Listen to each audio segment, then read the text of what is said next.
नमस्कार। कहते हैं शब्दों की कोई कीमत नहीं होती, लेकिन सबसे ज़्यादा कीमत शब्दों की ही चुकानी पड़ती है, खासकर राजनीति में। आम आदमी पार्टी के संयोजक अरविंद केजरीवाल के साथ ये वाक़या कुछ ख़ास तौर पे जुड़ा हुआ लगता है। उन्होंने जो बातें पहले कहीं, जो बातें वो अभी कहते हैं, उनकी विपक्षी उनकी बातों में ही उनकी घेराबंदी करते हैं। अरविंद केजरीवाल के वादे, उनके इरादे, इसके संदर्भ में ये कहा जाता है कि ये महज बातें हैं, इसलिए इस पर ज़्यादा ध्यान देने की ज़रूरत नहीं है।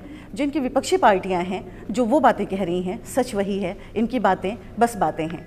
ऐसा क्यों है अरविंद जी कि आपकी बातों को गंभीरता से नहीं लेने की सलाह दी जाती है जनता को विपक्षी पार्टियों के द्वारा? वो विपक्षियों का तो धर्म है ये करना, वो तो ये करते ही हैं। एक मैं छोटा सा उदाहरण देता हूँ, किसकी बातों में दम है और किसकी बातों में दम नहीं है। जैसे चुनाव के पहले हमने कहा हम 50% बिजली के दाम कम करेंगे, 48 घंटे, मुख्यमंत्री बनने के 48 घंटे के अंदर कर दिए। बीजेपी वालों ने कहा कि हम 30% बिजली के दाम कम करेंगे, पिछले 8 महीनों में उन्होंने 30% बिजली के दाम कम नहीं किए। ना केवल कम नहीं किए, उन्होंने 15% बिजली के दाम बढ़ा दिए। तो किसकी बातें जनता यकीन करे? आज आम आदमी पार्टी की बातों में जनता को यकीन है, इसीलिए आम आदमी पार्टी की सभाओं में हजारों की तादाद में लोग आ रहे हैं, चीयर कर रहे हैं, एनर्जी है लोगों के अंदर, उम्मीद है, आशा है। और बीजेपी की सारे बड़े बड़े नेताओं की सभाओं में कुर्सियां खाली नज़र आती है। स्मृति ईरानी जी की सभा में 75 लोग थे, सुषमा स्वराज जी की सभा में 150 लोग थे, अमित शाह जी की सभा में 500 लोग थे, प्रधानमंत्री जी की सभा में कुर्सियां खाली थी। और इधर आप योगेंद्र यादव जी की सभा देखिए, भगवंत मान की सभा देखिए, मेरी सभाएं देखिए, कुमार विश्वास की सभाएं देखिए, हजूम के हजूम लोग आ रहे हैं। क्यों? क्योंकि लोगों को विश्वास आज आम आदमी पार्टी के ऊपर है। पर आप ये यकीन कैसे कर सकते हैं कि जो भीड़ उमड़ रही है आपकी जनसभाओं में, वो वोटों में भी तब्दील होगी? चूँकि जो गलतियां हुई हैं उन्होंने आपका पीछा अभी तक नहीं छोड़ा है। एक केवल गलती एक हुई थी कि इस्तीफा देने के पहले जनता से नहीं पूछा था। गलती की है, गुनाह नहीं किया। यही जनता कह रही है कि चलो गलती हो गई, इंसान से ही गलती होती है। और इन लोगों ने माफ़ी भी मांगी उसकी कि आपसे पूछा नहीं हमने कोई पैसे नहीं खाए, हमने कोई गुनाह नहीं किया, हमने कोई गलत काम नहीं किया, देश को नहीं लूटा, डाका नहीं डाला, भ्रष्टाचार नहीं किया। गलती होती है, कोई बात नहीं। उम्मीदें तोड़ना और उम्मीदें नहीं तोड़ी। हमने कहा था पानी माफ़ करेंगे, पानी माफ़ किया। हमने कहा महंगाई कम करेंगे। मेरे टाइम में CNG 50 रुपये किलो होती थी, जब मैं बना 35 रुपये किलो कर दी थी एक महीने में। हम लोगों के टाइम में मैंने एक अफसरों की टीम बिठा रखी थी कि सब्जियों के दाम नहीं बढ़ने चाहिए। हमारे टाइम में यही टाइम था, पिछले साल जनवरी का महीना। गोभी 8 रुपये किलो थी हमारे टाइम में, आज 40 रुपये किलो है। गाजर 10 रुपये किलो थी, मटर 12 रुपये किलो थी। मेरे को एक एक सब्जी के रेट याद है, क्योंकि रोज़ मैं पूछा करता था अफसरों से। आज हर सब्जी 40 रुपये किलो, 50 रुपये किलो हो रही है। हमने महंगाई कम की, रिश्वतखोरी बंद की, प्राइवेट स्कूलों में डोनेशन का धंधा बंद किया। कौन सी पार्टी ने किया 65 साल में? आपने अभी एक बात कही कि आपने महंगाई कम की। 1 साल के अंदर दिल्ली की जनता पे दोबारा चुनाव का बोझ बढ़ा, तो जो हजारों करोड़ रुपयों का खर्च हो रहा है, 50 करोड़ लगते हैं दिल्ली के चुनाव में। अभी 600 करोड़ की बात कही जा रही है, 50 करोड़ जो भी आंकड़े हैं, जो बोझ पड़ा दिल्ली की जनता पे, तो क्या ये महंगाई बढ़ने की वजह ये नहीं है? ना, 50 करोड़ में 50 करोड़ तो ये एक ठेके में खा जाते हैं बीजेपी कांग्रेस वाले। तो अगर पूर्ण बहुमत के लिए ईमानदार सरकार चाहिए, 50 करोड़ तो बहुत छोटा सा अमाउंट है। लेकिन आप पे तो तमाम इल्ज़ाम अभी भी लग रहे हैं। अभी एक दिन पहले भी नया ताज़ा जो घटनाक्रम हुआ है उसमें हवाला से पैसा आने की बात कही जा रही है। एक संस्था के द्वारा ये कहा जा रहा है फर्जी कंपनियां बना करके आप पैसे वसूल रहे हैं। वो पहली बात तो ये बता दूं, वो संस्था नहीं है, वो बीजेपी की फ्रंट है, एक चीज़। दूसरी चीज़, मेरे को पता था, मैंने 1 हफ्ता पहले ही प्रेस कॉन्फ्रेंस करके कह दिया था कि चुनाव के 4 दिन पहले हमारे खिलाफ फर्जी कागज आएंगे, फर्जी स्टिंग ऑपरेशन होंगे। पिछले 20-25 दिन से ये लोग कीचड़ फेंक रहे हैं हमारे ऊपर कि कुछ तो चिपकेगा। बीजेपी ग्राउंड पे चुनाव हार चुकी है। अब ये 4 दिन, आज भी 12:30 बजे कुछ प्रेस कॉन्फ्रेंस कर रहे हैं, कल भी करेंगे, परसों भी करेंगे, तो कुछ करेंगे। अब ये जहाँ तक आपने हवाला की बात की, आप तो इतनी सीनियर रिपोर्ट वो हैं पत्रकार, कभी आपने सुना हवाला चेक से आता है? मतलब हंसी आती है इन लोगों पे कि हवाला लिया, चेक से लिया। अरे चेक से पेमेंट ली, वेबसाइट पे पेमेंट डाल दी, हवाला कहाँ से हो गया? हवाला क्या होता है? जो बैंकिंग सिस्टम के बाहर से पेमेंट आती है उसको हवाला कहते हैं, पहली चीज़। दूसरी चीज़, ये एडवर्टाइजमेंट्स आ रहे हैं बहुत सारे रोज़। ये किरण बेदी जी मेरी 3 साल तक सहयोगी रही, उनकी आज भी बहुत इज्जत करता हूँ मैं, उनको बहुत प्यार करता हूँ। आज वो दिल्ली का कैंपेन बीजेपी का लीड कर रही हैं और रोज़ मेरे खिलाफ इस तरह के पोस्टर बनाती हैं। उन्होंने मेरे बच्चों पे पहले अटैक किया, बच्चों के खिलाफ पोस्टर निकाले, एडवर्टाइजमेंट निकाले, फिर अगले दिन उन्होंने पूरे अग्रवाल समाज पे अटैक किया और आज वो मेरी ईमानदारी पे अटैक कर रही हैं। आज तक इस देश के अंदर उनके साथ मैंने काम किया, 3 साल काम किया।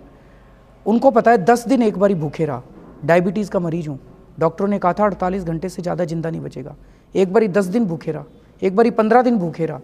उनको पता है कि मैंने अपना सब कुछ तन मन धन परिवार बच्चे देश के लिए न्यौछावर किया हुआ है। आज वो जो मैं बेईमान कहती है मैं हवाला से पैसे लाता हूँ। मैं बड़ा इस बात से आहत हूँ कि राजनीति में इतना तो हमें नहीं गिरना चाहिए। वो एक बारी कहीं पब्लिक डिबेट में आके मेरी आंखों में आंखें डाल के बीच कह दे किरण जी कि मैं बेईमान हूँ।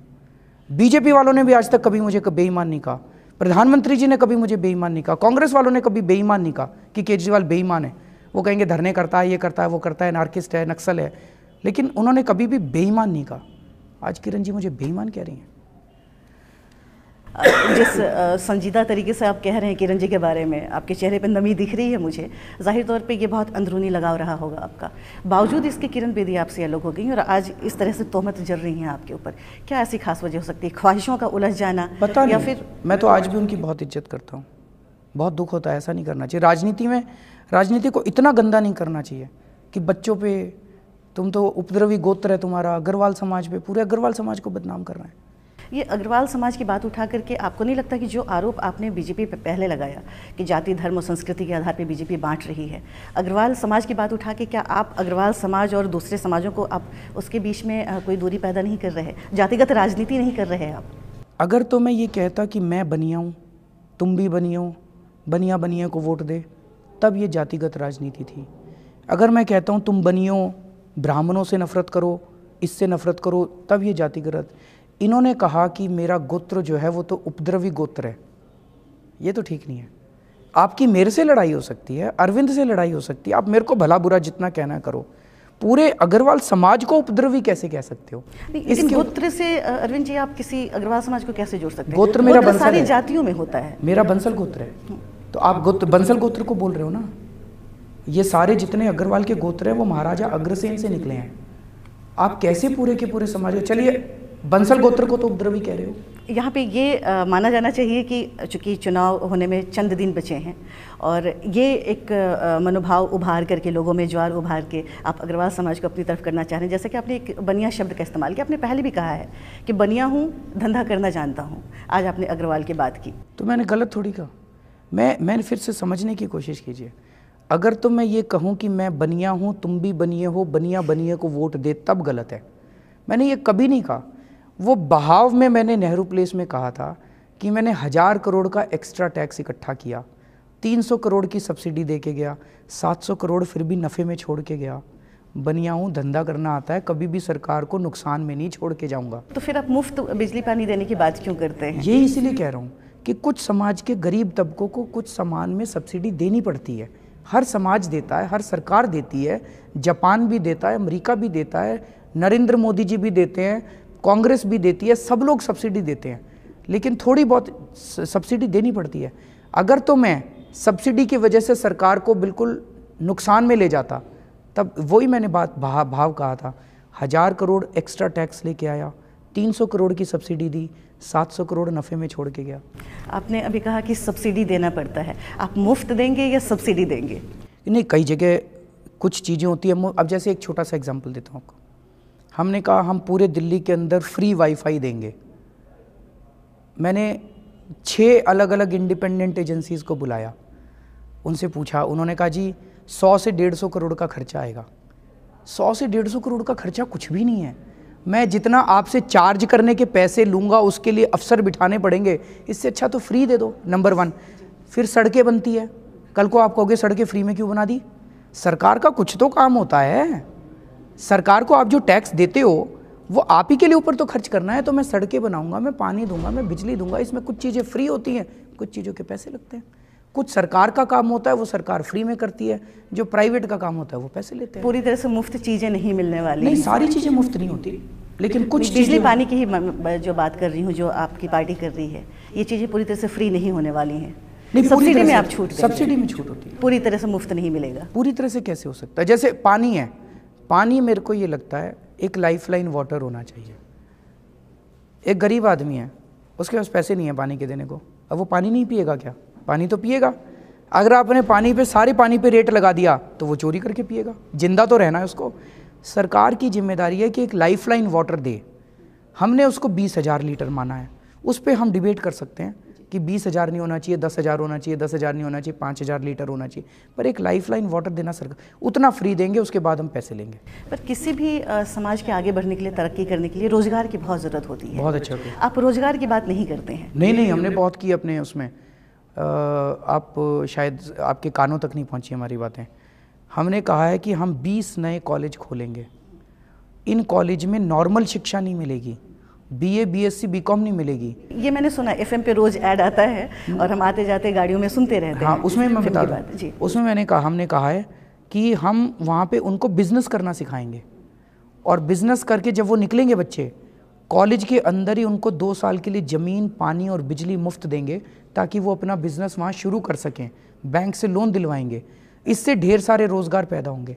दूसरा, दिल्ली को होलसेल ट्रेड का हब बनाएंगे, वैट के रेट सबसे कम कर देंगे पूरे देश में, तो सारा देश का व्यापार दिल्ली आएगा, इससे व्यापार बढ़ेगा, रोज़गार मिलेंगे।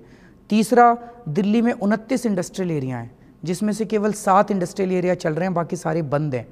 वहाँ जो बंद है इंडस्ट्रियल एरिया, वहाँ बिजली, पानी, सड़क बनाएंगे, ताकि वो इंडस्ट्रियल एरिया शुरू होंगे, उससे रोज़गार पैदा होंगे। 55,000 नौकरियाँ दिल्ली सरकार के अंदर खाली पड़ी हैं, उनमें 55,000 नौकरियाँ बढ़ेंगे। ये सारा मिला के लगभग 8 लाख नए रोजगार पैदा होने की उम्मीद है। और अब समय है एक छोटे से ब्रेक का। ब्रेक के बाद हम वापस लौटेंगे और फिर से बात करेंगे अरविंद केजरीवाल से।